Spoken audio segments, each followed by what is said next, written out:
Hey everyone, and welcome back to the Fantasy Authority podcast, brought to you by thefantasyauthority.com. My name's Anthony Pinzone, and I'll be your host for this evening. Alongside me, I have our fantasy experts, Kevin Justin McCaslin, and welcoming our guest, expert host, I don't know what you want to call her, Geno Smith. She is a writer for thefantasyauthority.com, as well as a pretty kick-ass when it comes to fantasy football knowledge. One other thing before we get into the news and notes, because something seems to happen every Tuesday in the NFL, which just works out wonderfully for us. We are doing a live draft next Monday right here on Rabble. So you will hear not only myself and Kevin and Justin and Jen, you'll also hear the other fantasyauthority.com writers. We're going to try to keep it as civil as we can. You may hear some people throwing some stuff. You may hear some people yelling because they didn't get the right pick or they didn't get the player they wanted. Just ignore that. It's all in fun, right? So, with that being said, we will be doing the podcast on Monday and on Tuesday. Mondays will be extra long because it will take however long the fantasy draft takes. You'll get instant feedback and all that, so that should be fun. We're really excited to do that one. And then Tuesday, we'll follow up with all the news and notes in the NFL, including what the heck went on in preseason week 1, who we liked, who we didn't like, who got hurt, because somebody's going to get hurt, and all that jazz. So, today, we are going to cover ADP, or average draft position, late round strategies, and running back sleepers. But before we get into that, there's breaking news today. Geno Smith got punched in the face, and his jaw was broken. He got sucker punched. The linebacker, I don't know the story is he owed money to him. I don't know what the story is, but he is out for 6 to 10 weeks. Right? $600. It was over $600. Over $600. He gets punched in the face. These guys do know they're multimillionaires, right? I'm not entirely sure that he does know. Now he's got no money because he got released, that linebacker that is. And Geno Smith's out 6 to 10 weeks. Does this have any fantasy impact whatsoever? Yeah, I mean, I think it has a little. I mean, I think overall it's not like Geno Smith was really getting drafted in probably many leagues as of right now, unless you're in some deep 16-team league or 2 quarterback leagues or something like that. So I don't know how. I think it has more to do. Personally, I know Fitzpatrick's taking over. Some people like him. I don't really care for him. So I think it will end up hurting Brandon Marshall a little bit, Eric Decker a little bit. I was really looking forward to seeing Geno this year because I felt like with actually being able to have weapons around him, he was actually going to be able to take a step forward, and we were really going to be able to see what he can do. But now it's looking like, as of right now, he's at least going to be out at least 3 or 4 weeks of the regular season. And it already said today, their head coach already said that if he does not, depending on how well Fitzpatrick does, he may not even keep the starting job once he comes back. So. You guys think it'll matter with the running game with Chris Ivory? You think they'll run the ball a little bit more?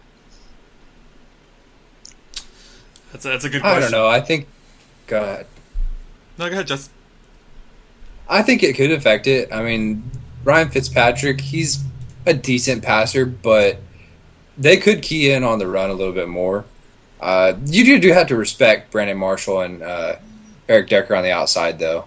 I think really where this hurts the most is in best ball formats. Really, especially if you've already drafted or you're hoping for... I mean, Geno Smith was good for a couple 20-point games this season at least. Yeah, see, I was already nervous drafting Jets receivers or anybody on the Jets team, to be quite honest with you, but this makes me more nervous, and I'll tell you why. Now they're one quarterback away from having to start Bryce Petty. If they have to start Bryce Petty, you may as well just kiss Brandon Marshall and Eric Decker goodbye, because nothing's going on there. All right, so I'm lowering Decker and I'm lowering Marshall on my list just purely based on they only have one quarterback now. Somebody came out today, one of the coaches, that said Petty's not even close to ready. So if he has to be thrown into the fire, or if another veteran they pick up from free agency has to be thrown into the fire, it's not going to look good for that offense. Speaking of guys who maybe aren't ready to play yet, or people think aren't ready to play, I'm seeing a lot of people out there, guys, who are not being drafted anywhere near where I think they should be drafted. A couple names that pop up. Shane Vereen over in New York with the Giants. Javorius Allen, the backup to Justin Forsett. Marvin Jones coming back from an injury with the Bengals, and even John Brown, who had really good games last year with Carson Palmer in play over in Arizona. So there's a lot of ADP advice going around, and if you look solely at ADP and make your rankings based solely off of ADP, you're probably not even seeing these guys in your rankings. So, Justin, I mean, what do we do with these ADP values? How do we use them, and, are people putting too much stock into them? In some cases, yes. If you're going to use ADP like it's a ranking, you're going to miss out on a lot of players.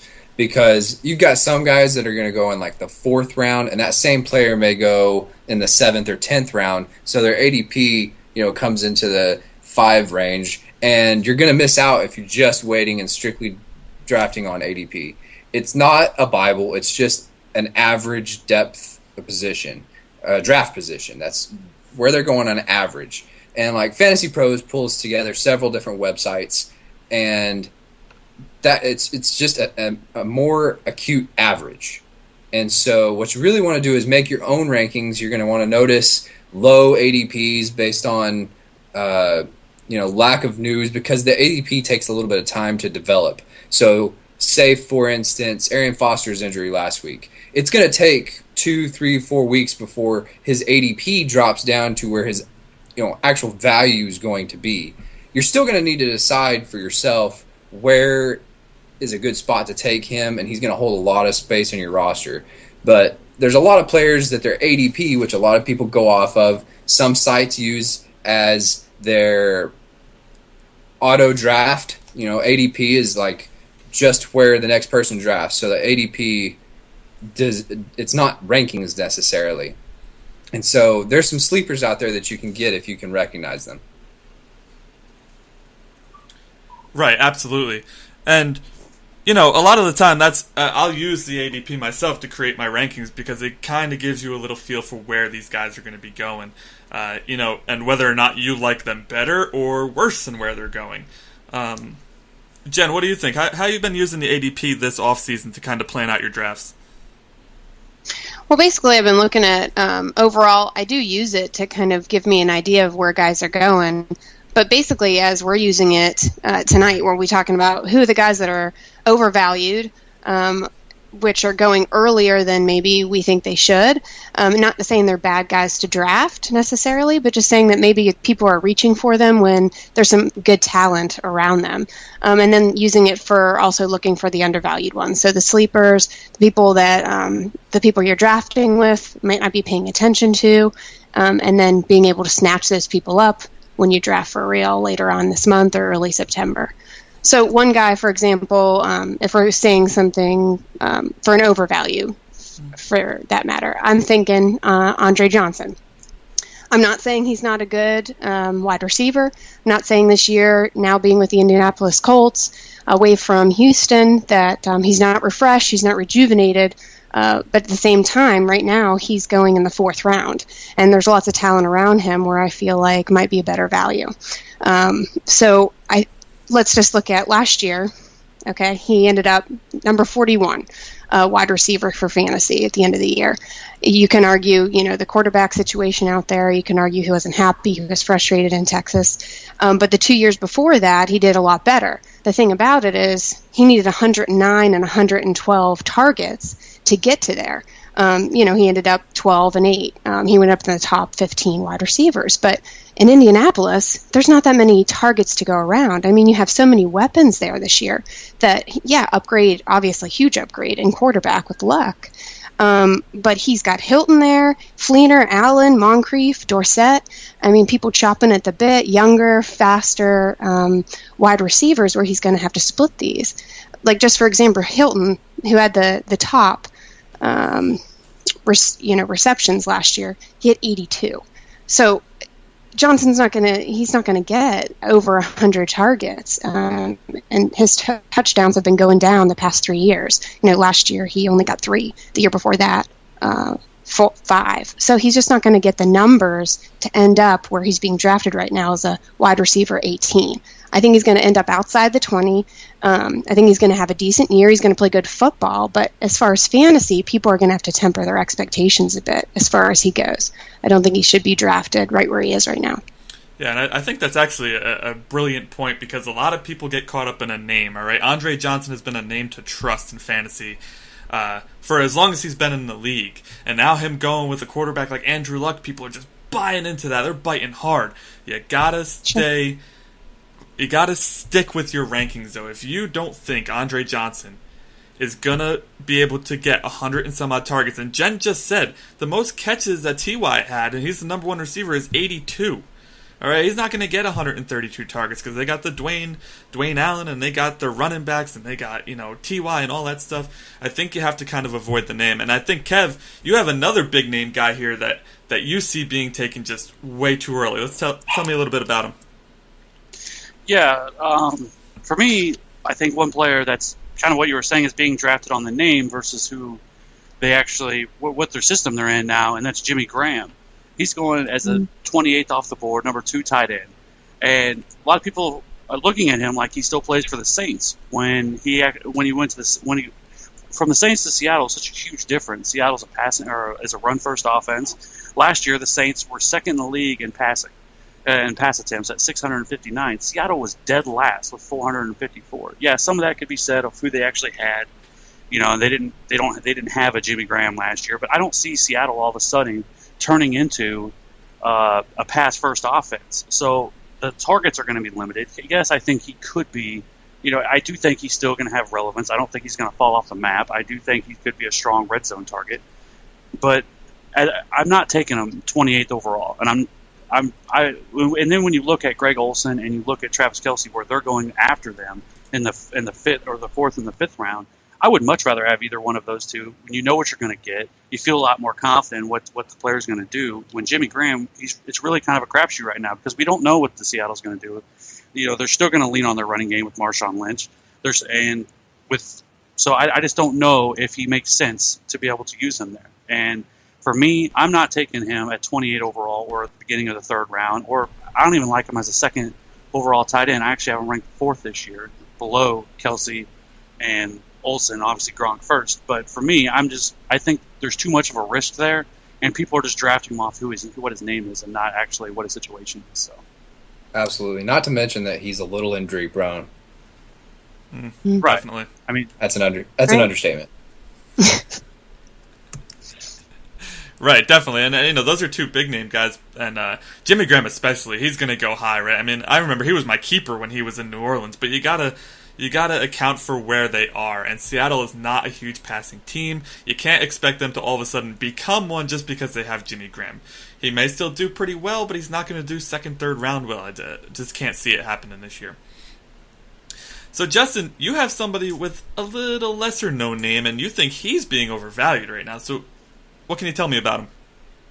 Right. I think that everybody's gotten on the Latavius Murray hype train after last season. Kansas City has a really good game.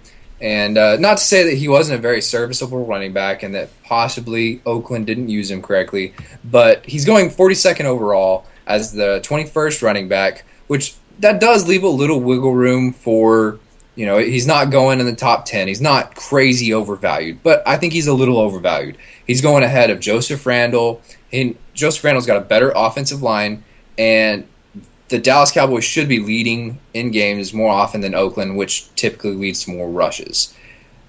Not to mention that Latavius Murray's on a team where he's probably just going to be a first and second down back. Roy Hallou's going to come in and steal a lot of those third down situations and take all of the passing down situations. In my rankings, I've got him a little low, I will say. I'm probably going to come up and move him ahead of TJ Yeldon and Carlos Hyde in my next update. Really, for me, the reason I say that Latavius Murray is overvalued is I just think that there's a little bit more consistency in some of the guys around him. I think maybe he's just overvalued by 5, 6, 7, 8 spots. Yeah, that's not too bad. And that he only had 20-plus carries twice last year, so that's a lot of hype for a guy who hasn't yet done anything. But I think Kev disagrees with you a little bit here. Yeah, I do. Because I feel like where you're getting him at as the 20th running back off the board, he's not like you said, he's not being. I mean, he's not going in the top 10 or something. And when you look at his numbers from last year, people will say, "Oh, well, his yard per carry average wasn't that great." He really had that one game against Kansas City where he went off, but he only played for the first half, so he got hurt with concussion. And you start to look at him and you say, okay, well, maybe he is. But when you dig a little deeper and you look at the teams he played against, for one, when they played against the Broncos, who were number 2 against the rush. They played against the Bills, who were top 10. They played against the 49ers, who were also a top 10 run defense. So, plus the offensive line was pretty bad last year for that team, and their offense overall last year wasn't that great. So it's easy to look at him and say, maybe he's being hyped up a little bit too much. But when I look at the guy's 6'3", 220 pounds. He runs a 4.3 40. The man's a monster. I mean, he reminds me a little bit. Maybe this is going too high, but of Adrian Peterson and the way that he runs and the way that he is. And so right now, if you can get him as a 20th running back off the board, I mean, that's almost a steal that he could easily be a top 10 running back this year. So, I mean, I can understand why you should be a little skeptical, but I don't think you're taking him too high as a 20th running back. I mean, when you get past those guys, you're looking at, some guys who are really iffy at that point. And so, to me, I think where you're getting him at, he could end up being a huge steal. And especially if you're running that zero RB strategy like we talked about last week, he's the perfect target for that because his upside is so massive. Right. I guess where I differ on that one is just mainly the offense. I take a look at the offense, and I don't think that Oakland did enough in the offseason to really bolster that offensive line.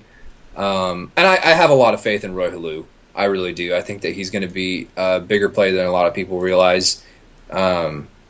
That my draft strategy is typically a little more conservative with running backs when I'm not taking zero running back theory.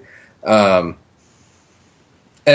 I guess that in that instance, yeah, if he's going to be your number 1 running back and you've got 2 top flight wide receivers, then absolutely he's a steal at that spot for that strategy. Well, another thing too to keep in mind about Murray was last year in limited opportunity, he did have 17 catches, which isn't a ton, but when you're talking about in the limited opportunity that got, he can do both. I mean, imagine putting him out, in the flat at 6'3". I mean, he's going to monster. He's going to be able to get over any corner or linebacker. He has the speed to outrun every player. He's a home run hitter waiting to happen every time. So as long as he stays healthy, I easily see him as a top 10 guy this year. Right. I think this is a good offense to pay attention to in the preseason to see how things shake out. If both him and Roy Halou only play very limited downs, I think that they'll have a big job for both of them. That means they're probably going to be saving both of them, keeping both of them from getting injured. If we see a lot of Roy Halou, then yeah, Latavius Murray is going to be a draft day steal. We'll see what happens. That's the reason why you got to watch preseason, or at least keep up with what's going on. Yeah, absolutely. And and a lot of it is too, we've seen Roy Halou, right? We saw him in Washington. We saw what he can do. There's still a lot of question marks surrounding Latavius Murray. Maybe a little too many for me to be drafting him at the 20th, but you know what? Sometimes you got to take that risk in order to win your league, and we know Kev's done that a few times. He lets us know every single day. So, speaking of guys who are undervalued, we've seen the battle go back and forth between Justin and Kevin on Latavius Murray, between overvalued and undervalued. But there's got to be more people out there who are undervalued. And Justin, I want to start with you because you got a guy on here that you were just talking about. Absolutely. Go back to Roy Halou. Right now, he's a value at 133 overall, or the running back 50. Like I said, he should be getting all the passing down work, third down situations, which I think Oakland's going to be in a lot. Latavius Murray may have been misused in Oakland last season, so this could be, just a late round flyer that doesn't pan out. But there's a chance he could wind up taking over that job. I'm saying it now. I could be eating crow, 16 weeks from now, but we'll see. Well, something happens to Murray, he gets injured. I mean, Halou's got the talent. He'll take right over, and you're right, he could end up in the top. So Right, exactly. Yeah, I don't think anybody's banking on Trent Richardson to even make the team, let alone take over the starting position out there. Oh gosh, no. Well, let's see. Oakland had 629 pass attempts last season, and that was only behind Atlanta, New Orleans, and Indianapolis. So if Roy Halou gets all the strict running back work, passing running back work, that's where you're going to get your value. Right, absolutely. I think, if you're playing a PPR league, you got to pay attention to more than just the bell cow back. You're looking for those change of pace backs, those third down backs who are going to be catching the ball out of the backfield, because you're going to get a lot of points out of them, and they could help you win, quite a few games if you're savvy enough. Especially if you're getting them in the 10 to 14 range of your draft. Right, and you can get a lot of them back there. Speaking of players who people may be down on because of age or because they used to be superstars or whatever, Jen, you have one of my favorite undervalued guys in this year's draft because he and his quarterback, they got the connection going on. So let me know what you think here about Mr. Fitzgerald. Oh, yeah. So, Fitz, I think, is going to have a bounce back year this year. Yes, I think he's older. I know what people are saying, but for where he's going in the draft, which is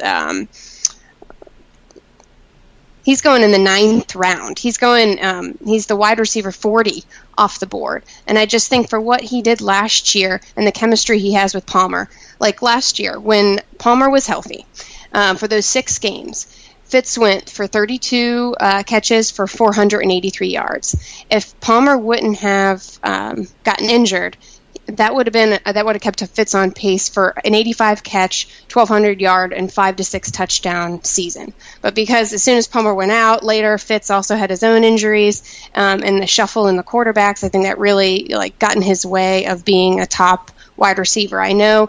He hasn't had the big fantasy numbers since about 2011.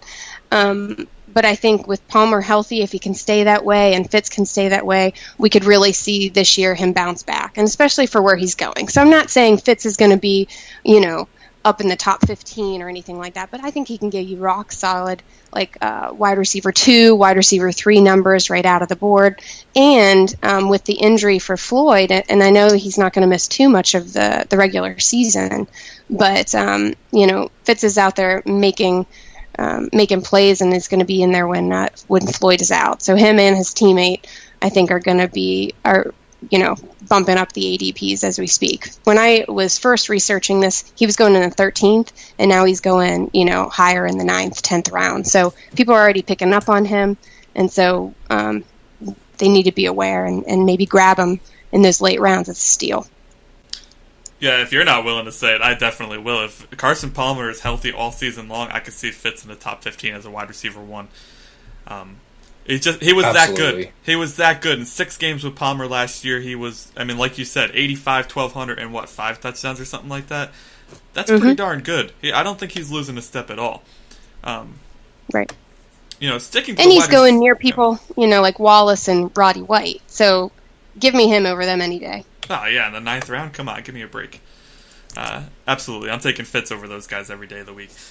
So would you guys, there's a chance that Fitz is the number 1 receiver there, and those other guys are going to be the number 2s. Sorry, Kevin, I didn't mean to interrupt. Definitely. But would you guys take him over John Brown? Yeah, I would. Yes. No, I'd take John Brown. Yeah, to me, John Brown fits more well with Bruce Arians' offense and what he likes to do.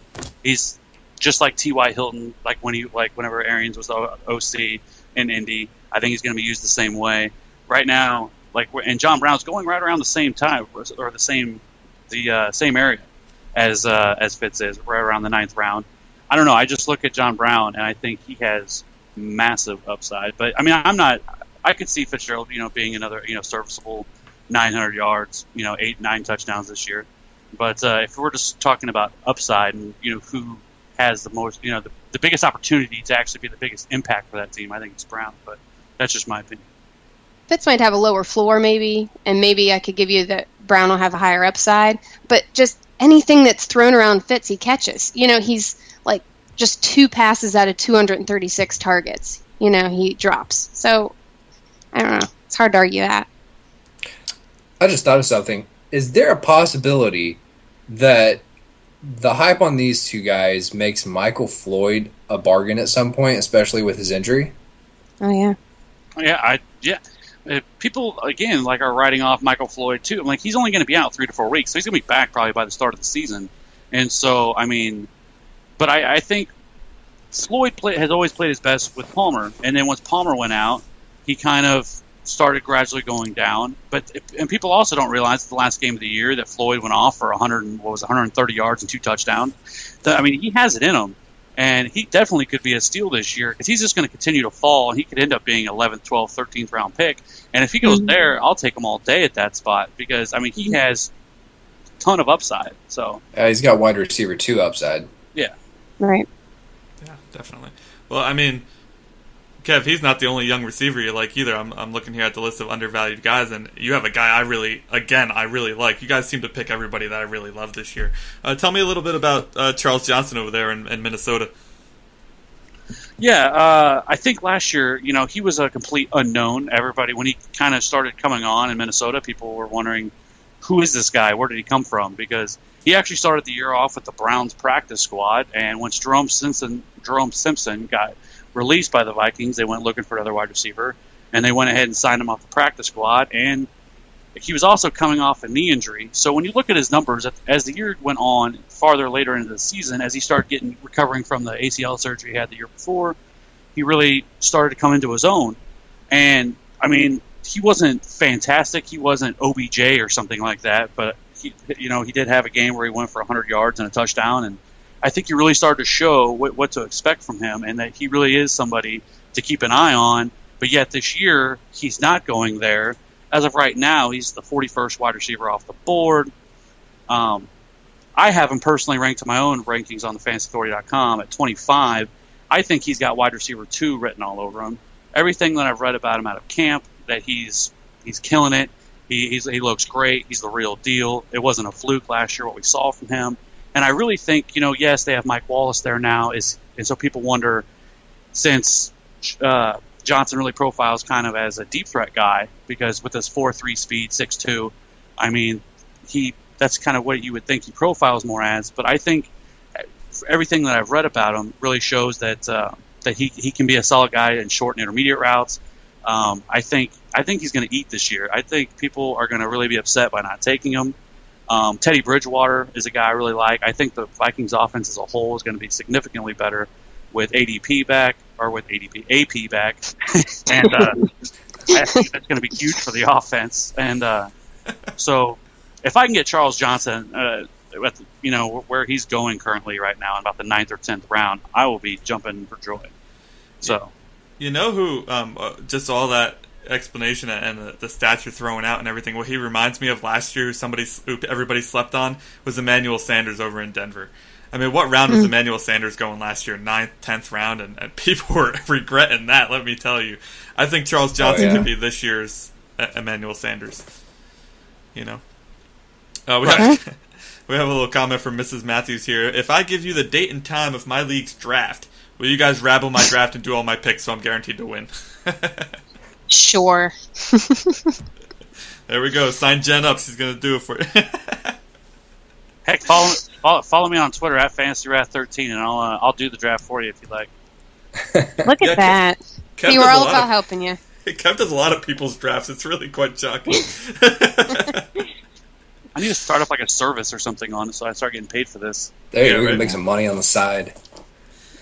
So just to recap that, guys. So for ADP, overvalued players, Justin has Latavius Murray, and which was countered by Kevin. So you're going to have to use your own draft philosophy there to determine whether or not you want to take a chance on Murray. Extremely high upside, but we haven't seen any consistency out of him yet. So that's really based on how risky you're willing to be in your draft.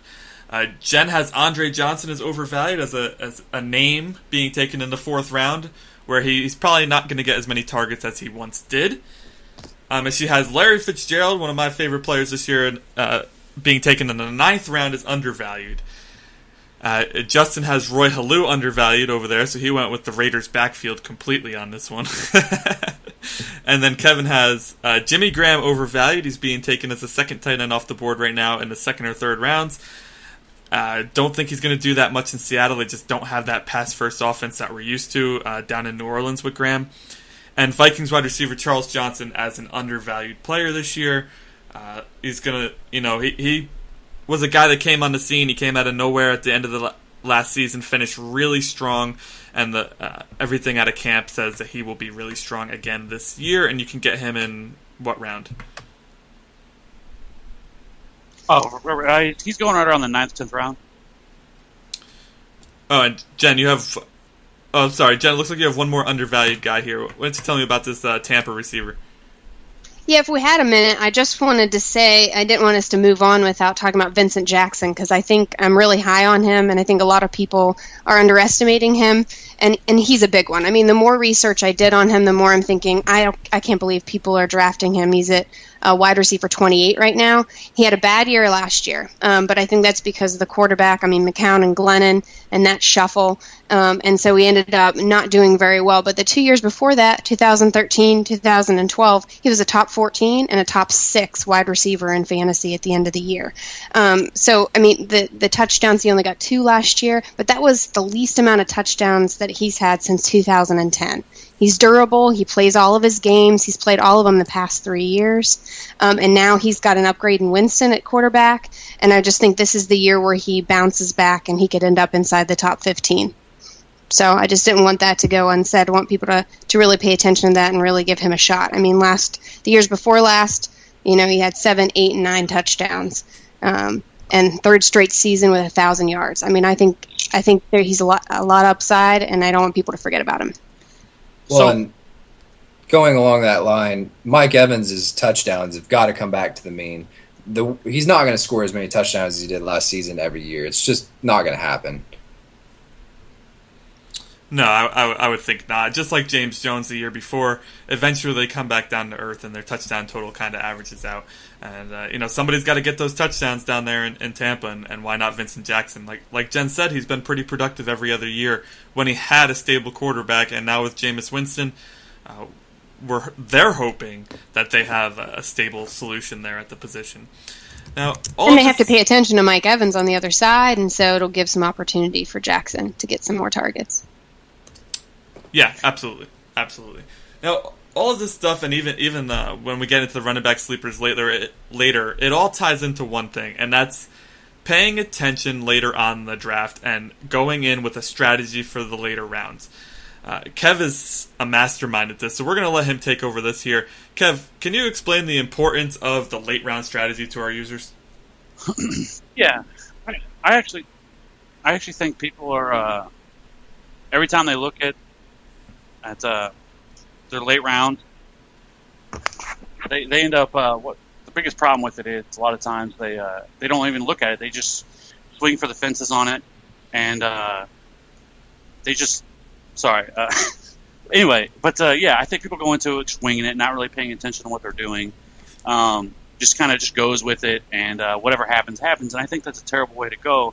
I think overall, that's where you really find your big name value. Some guys that are going to lead your team to the championship. Last year, if you could have got, for example, Jeremy Hill in the 12th round, he was huge. Lamar Miller was a 10th round pick last year.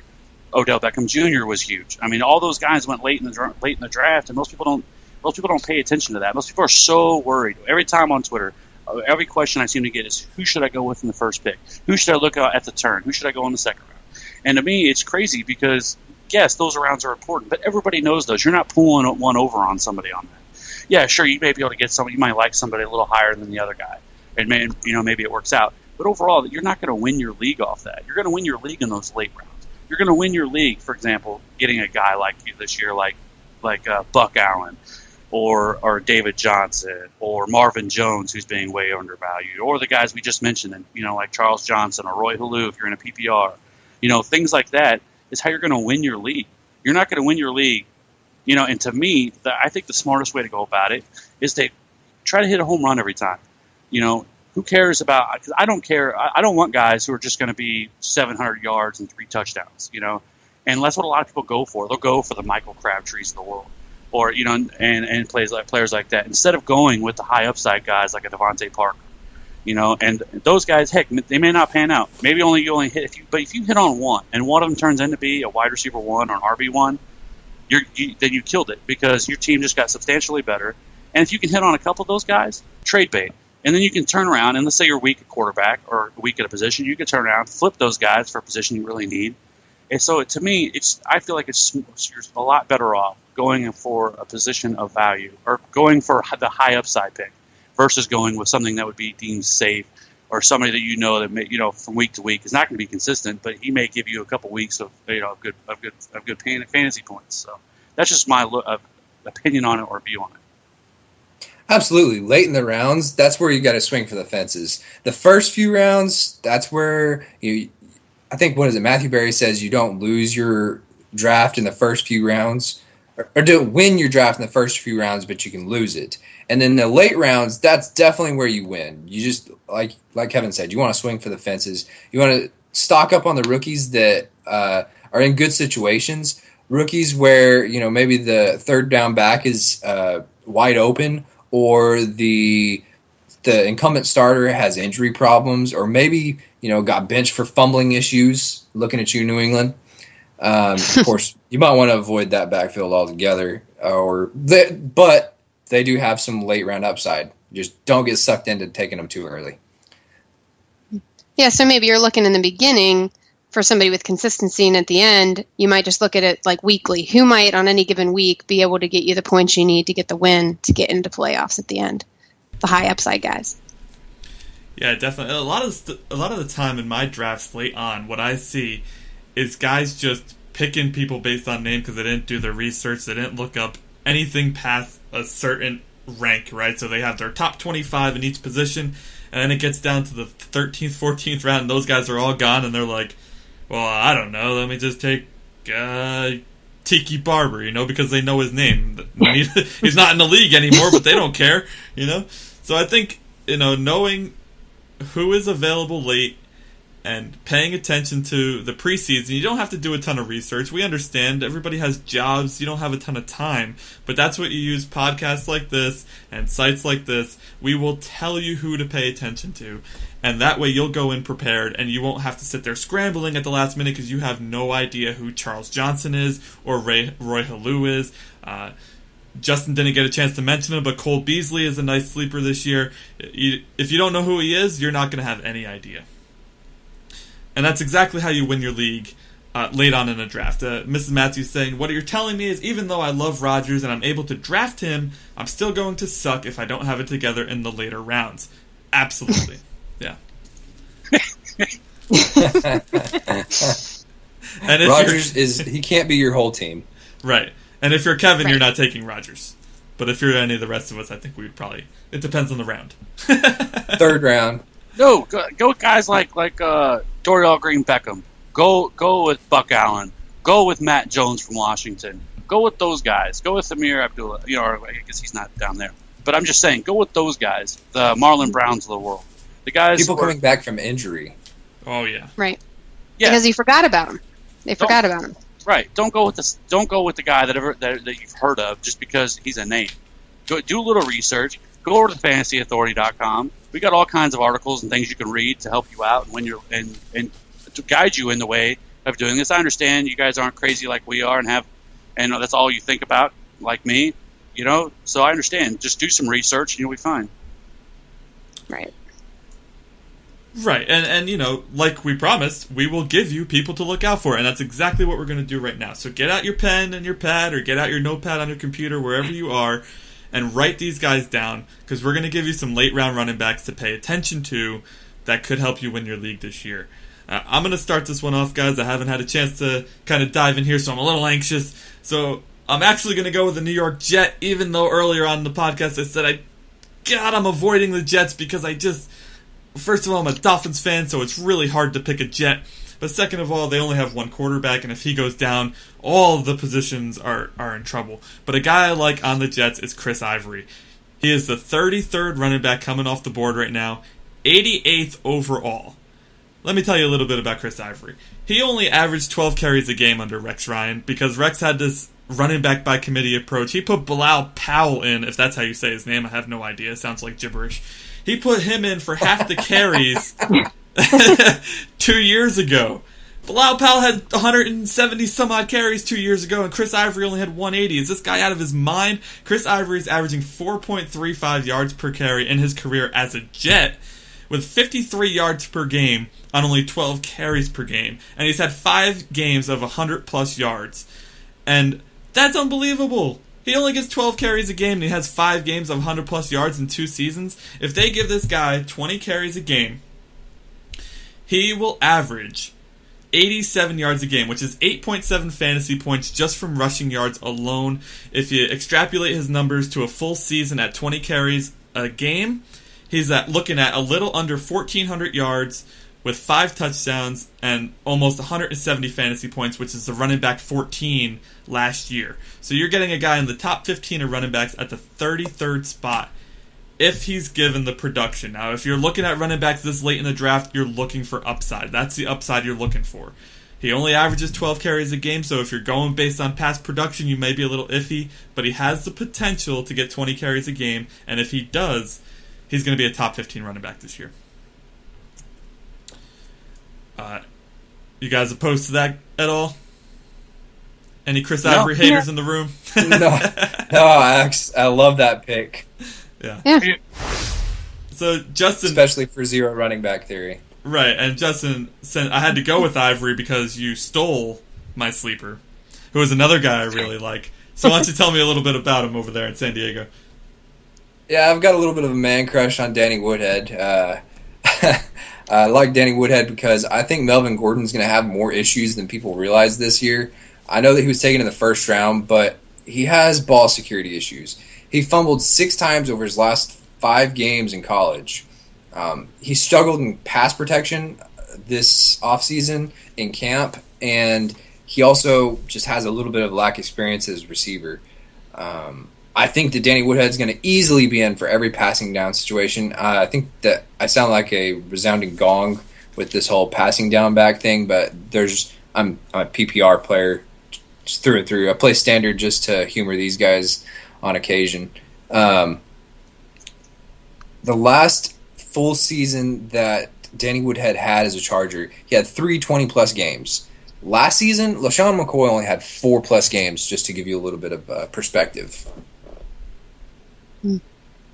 Yeah, I love Danny Woodhead, man.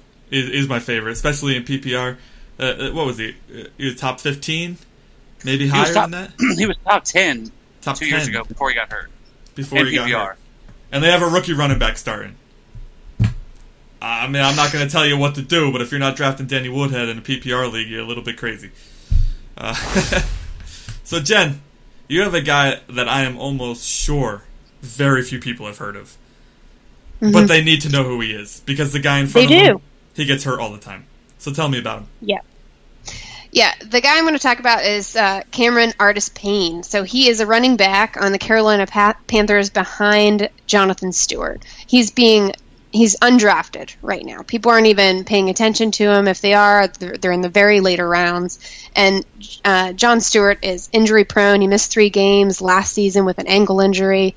I think the chances are pretty high that he gets injured again this year. And I want Cap, which is what I'm going to be calling him, to come up right behind him. He's perfect to fit right in. He knows how to be a workhorse. I mean, he's from Auburn last year. Senior year, he's a rookie this year, but when he was at Auburn, he set the 3rd best game in Auburn history, their best record, I should say, with ending with 1,608 yards, 303 rushing attempts, and 13 touchdowns. He knows how to be the workhorse. He can fit right into the offense if something should happen to Stewart or if something shouldn't happen to Stewart, because the coach has been out. Happen to Stewart. Yeah, he's guaranteed to be injured. Exactly, right? I'm not rooting against the guy, but I just think that you look at what's likely to happen, and I think that's likely to happen. The coach has also come out saying that they're going to give him around 15 carries. That means Stewart. So that means there's going to be 8 to 10 carries just given away, and I think Cap's going to take him, and then they're going to see what he can do, and maybe even without Stewart, Maybe even without Stewart getting injured, he gets a shot at it. So that's who I'm rooting for, especially this in the later rounds. He's a flyer. Grab him, and he has nothing but upside. Yeah, definitely. I mean, and like Justin and I said, I mean, Jonathan Stewart's going to get hurt. If you're drafting Jonathan Stewart, which, you could consider him a sleeper, I don't necessarily because I'm not touching him. But if you draft him and you don't draft Cameron Artis-Payne, you're going to be regretting it come waiver time. Maybe if you're in the top 3 and you don't have a high waiver pick, somebody's going to snag him and you're not going to get a chance. So just take him in the draft, 13th round before you draft your kicker and your defense. If you're taking your kicker and your defense before then, we're not on speaking terms. Yeah, me neither. So, Kev, I see some young backs here on your sleeper list. Which one are you going to tell us about here? Well, I'm going to go with one that's probably far more known at this point is Amir Abdullah from the Lions. I think I've liked him ever since he was drafted by the Lions. I've never been a huge fan of Joique Bell. I think Joique Bell has been a much better fantasy back than he has been in real life. The dude's 29. He's currently on the PUP list. It sounds like he should be back, though, in the next few weeks. But all reports out of Detroit camp, Detroit OTAs has been raving about Amir Abdullah and what he's been doing. He's already proving exactly why they drafted him where they did in the 3rd round. The man can do everything. He can easily be a lead back. He's not somebody who is just going to get relegated as a passing back. I think Joique Bell's time is very limited in Detroit. He's currently going off the board as the 89th running back overall or the 34th running back overall. I currently have him myself at 31. I continue moving him up. It's likely to go up fast. It's likely to keep on going higher at that point. So for me, I think he easily overtakes Joique Bell by the end of the year. I think he easily could and finish in the top 15 of running backs. I just think he ends up being a big steal for you guys. Yeah, he's not going to be a sleeper much longer, that's for sure. I'll be taking Amir Abdullah early enough for people to go, what? He just gave us tips, folks, so when we're drafting with him, we know what he's doing. Yeah, that's exactly what we'll all be thinking in our draft, too. Like, what? Smoking mirrors. Smoking What's mirrors. going on with this guy? Is he crazy? I mean, Amir Abdullah, I like him as much as the next guy, but that early? All right. So we have a little more time for a few more guys. I know you guys have more people. So, Justin, I know you didn't want to talk about him too much because you heard some bad things recently, but just tell me a little bit about James White. Tell me a little.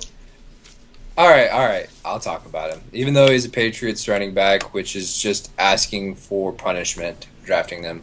But James White was drafted in the 4th round last season, which isn't saying a whole lot. And you talk to the Dynasty guys, listen to them a little bit. 4th round's kind of just reaching for someone that's just going to luck into a position. But right now he's going 164th overall. That's running back 55. So you can get him for nothing.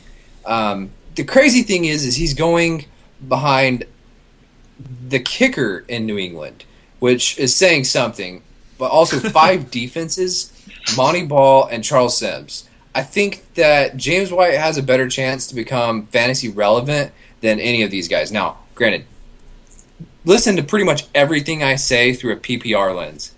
If he gets a real chance to get some serious carries in New England, most of it's going to come in the passing game. Bill Belichick has actually talked up James White and said that he could be a 3-down back, but with Bill Belichick, the hoodie, you never know if you're getting coach speak or the truth. I mean, he's going to tell the NFL that a guy just has a blister on his toe when he's really got a broken foot. So take his word with a grain of salt. Yeah, definitely. And you know what? I actually like James White a lot this year, especially like you said in PPR, and that's really all I play is PPR because I don't like standard leagues, even though Kevin loves them, but I don't know what's going on. Me there. too. I love standard leagues. Jen loves them too. So we have a 2v2 here with PPR versus standard. I like the guys to get catches, and a guy like James White is somebody that you could really steal some time from. Then again, Jonas Gray had a 200-yard game, and then he never saw the field again. So you have no idea what's going to happen up there in New England. But Jen, I don't like your next sleeper, and I'll tell you why. Because I like Bishop Sankey this year, and your next sleeper is going to break my heart if it comes true. I know, and you're not alone. I mean, out there, people are struggling with this question. Do you get Sankey or do you get Cobb? And I'm on the Cobb side of things. David Cobb is my other RB sleeper. And last year, I mean, I think the Titans are going to try and run the ball more. Last year, over 60%, they were a passing team, but I think the decisions that they've made, they're leaning towards wanting to improve the running game. And I think they wanted that to happen last year with Sankey, using their pick on him and really giving him some time, him and Sean Green. But he struggled, and I'm not saying it was all him. O-line issues, quarterback issues, right? But overall, Sankey had a 3.7 yards per carry. They're going to give him the ball again.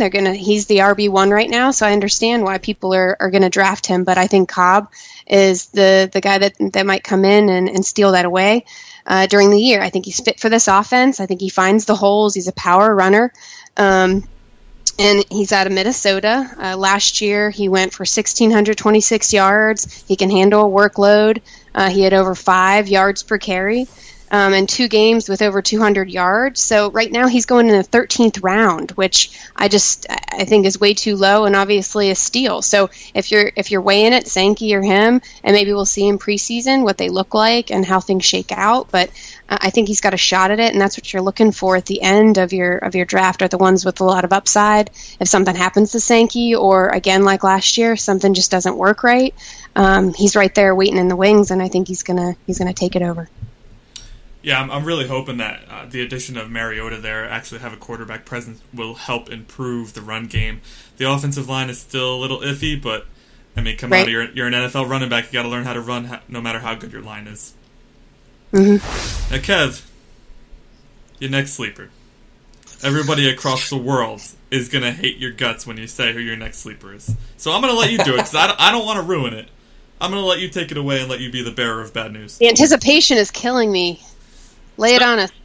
So this guy, of course, was a huge bust last year, and really for over the last 2 seasons has been a massive bust. But I think this is the year that he changes around. It's contract year, and that guy's Doug Martin. I know a lot of people are now down on him. He's now going around the 9th, 10th round. But everything that I've read, everything that I've looked at, says that he's coming to camp, and he had a great OTAs. He's looked great during the offseason, and now in camp he's looked fantastic. He's already been said that he is the RB1 there still. He's not losing his job to Charles Sims or Bobby Rainey. He looks leaner. He's lost some weight. He's quicker. He looks like the guy that we called the muscle hamster now. And I think where you can get him at he's the 35th running back off the board. I have him currently now as the 18th, and I've actually been moving him up each week.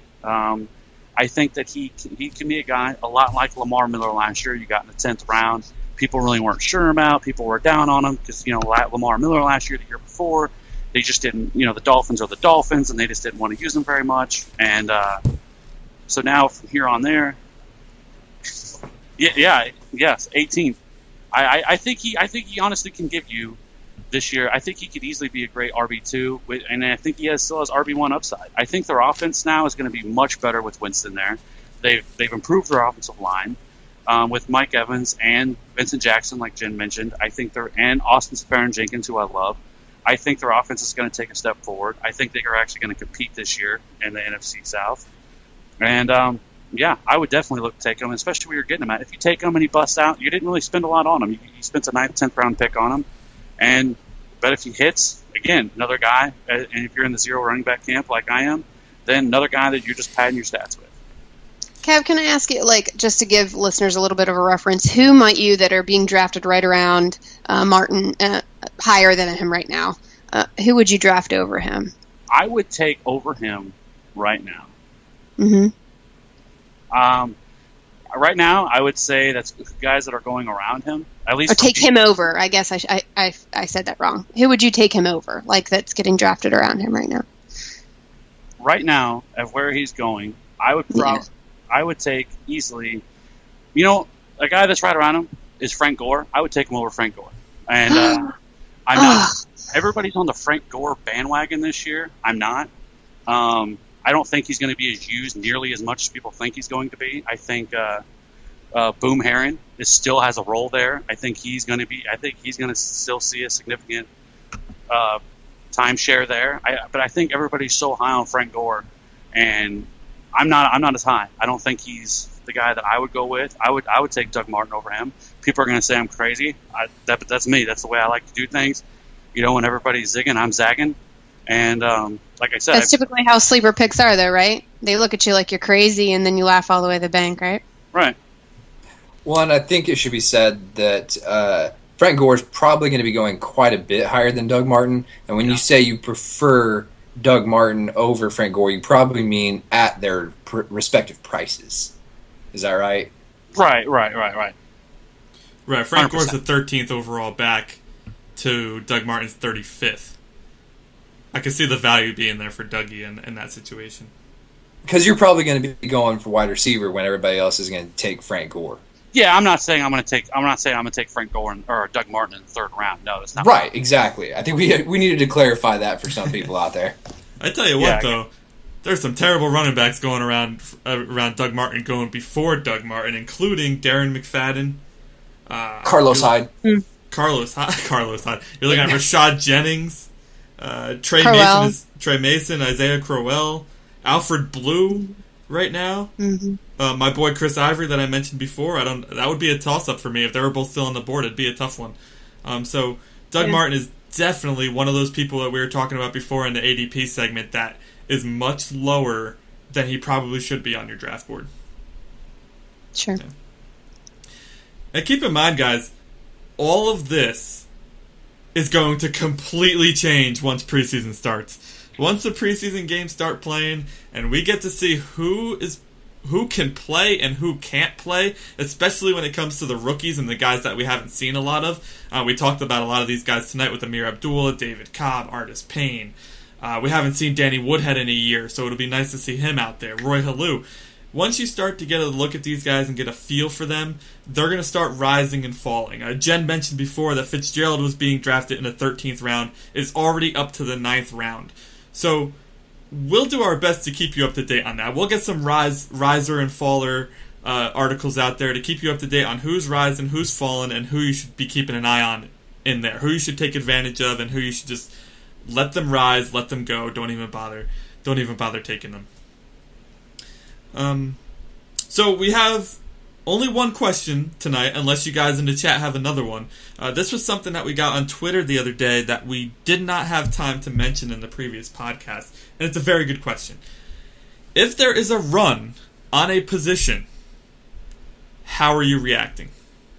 Jen, why don't you start us off? Who? Jen. Me? Yep. Oh, yeah. Well, the way I look at it is you can handle it three different ways. One, you can do mock drafts and figure out when those runs are going to happen, typically like QBs in round 5, round 6, something like that. Anticipate them and be the one that does it before it. So you grab the QBs before the run starts. You ride the tide and you get them during the run. That's the second one. You just grab one when everybody else is grabbing it, or you wait it out and you know when it's coming. And when they're all getting their quarterbacks, you zag, to use Kevin's terms. They're zigging, you zag, and you grab, the best wide receiver, the best running back, the best tight end while they're looking the other way. And this means you really need to know your personal values on players. That way you can say, well, this quarterback is who's available. There's also this quarterback available that's probably going to be there 3 or 4 rounds later, and I like this running back or this wide receiver, tight end, whoever, more than the opportunity cost at taking that quarterback taking a quarterback a little bit earlier. And so that's where you got to know the late round stuff. You got to know your sleepers. You got to know who you're targeting later. I think late round quarterback is something that is very popular, and I think we've got several articles, or at least an article about it on the Fantasy Authority. So go ahead and check that out. Mm-hmm. Yeah, well, I mean, like I said earlier, I think like Jen said, when everybody's zigging, I'm zagging. So if there's a run on running backs, I'm going to jump over to wide receiver because you're going to get the best value there. When you're in a run, instead of worrying about, oh man, there's a run on quarterbacks right now, unless you just didn't wait and you just waited and we're all the way down to Joe Flacco or something, then you're pretty much screwed anyway. But if it's in the middle rounds and there's a run going on running backs, I'm going to jump over and grab my wide receiver, because you're going to be able to get more value there instead of competing with somebody else and who they're going to get. And then more than likely you're going to be basically probably taking somebody you don't really want at that point, because you're just going to feel obligated to take somebody there. So to me, the best way to do it is just to go ahead and, like I said, is when there's a run going, just go the opposite direction, because, like I said, you're going to be getting a better value at a different position. Yeah, and I generally do the same thing unless there's somebody that was on my absolutely have to have list. If I have a list over here and he's the 5th running back out of the best available, and I really want him, and there's 4 running backs taken in a row, I'm probably going to jump on him because it'll be my last chance to get him. Otherwise, if my guys, my top 3 on my board were all running backs and they were all just taken, well then, like Kev said, and Jen and Justin, just go with the receiver.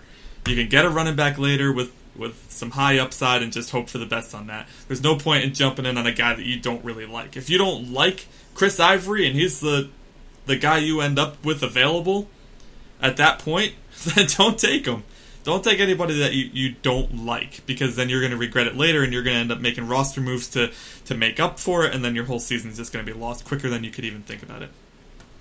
I've got one other point to make on runs as it relates to auction leagues. We don't address auction often enough, but in an auction league, what will typically happen is all the top flight wide receivers go, and there's one guy that's on the cusp. He's maybe a top flight wide receiver. He's could have a little bit of a bigger floor, but the problem is he's in that tier for everybody. He may be just on the cusp. And you got to resist the urge to overpay for someone like that. You can't blow your budget just because they're the last available. You're just going to have to adjust your strategy, shoot for more high upside guys later in the $1, $2 range, save a little bit of money so that you can outbid some people when they're out of money. Absolutely, great point. So guys, the hour went like that. Last week, I can't believe we only did a half hour, because this week went just as fast and it was an entire hour. So guys, if you enjoyed the show, you have to follow us on Twitter, because that's the only way you're going to keep up to date with the latest and greatest information in the fantasy universe. And you can reach myself, at the one and only PZ. You can reach Kevin Steele at FantasyWrath13. Fantasy Mac or Justin McCaslin is Macklin J. And then we have Jennifer Smith at the lovely FF Female 920. FF_Female 920. Gotta get that in. Gotta get that underscore. If you're listening on YouTube and you're not listening to this live, then you're going to see a pretty little picture here with all of our Twitters, plus everybody else who writes for the Fantasy Authority, plus a link and all that jazz, because you get all the goodies because you're watching it later. Guys, I had a lot of fun tonight. Ready for next week already? Ready for next week already. Everybody remember, next week we are doing a doubleheader, back-to-back shows. Monday night, you are going to get our Standard League Fantasy Draft live on Rabble.tv. And on Tuesday, we will have our regular podcast following up on Week 1. We'll probably talk a little of the fantasy draft as well, because we're going to be talking crap and talking strategy and all that stuff. So I'm sure somebody who didn't get a word in on Monday will want to get a word in on Tuesday. And also look for our wide receiver sleepers on Tuesday. Thank you so much for listening, everybody. We will see you on Monday. Enjoy the games this weekend.